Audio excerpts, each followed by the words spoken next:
And the next thing we're going to do is set up all of your store policies. So this would be your shipping policy, privacy policy, terms of service, and so on. And all of these policies will be displayed here in the footer as well.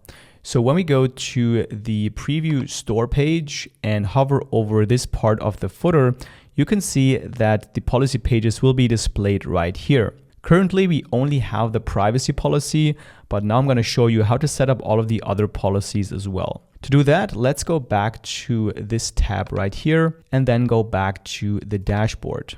From here, let's go to settings and then scroll down and click on policies all the way here at the bottom. And then right here, we can set up all of the policies. Let's start with the return and refund policy.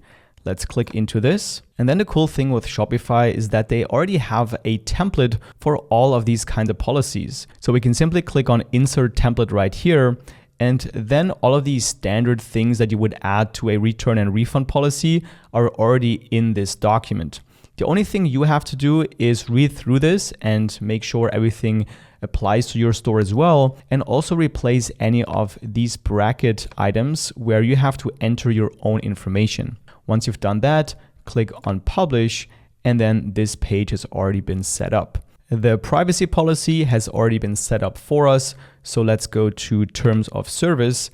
And here the same thing, we can just click insert template and then just replace all of the information with our own and click publish. Then for the shipping policy, there's actually no template. So you're going to have to write that on your own, or you can just use something like ChatGPT to write that for you, something like this, and then click publish.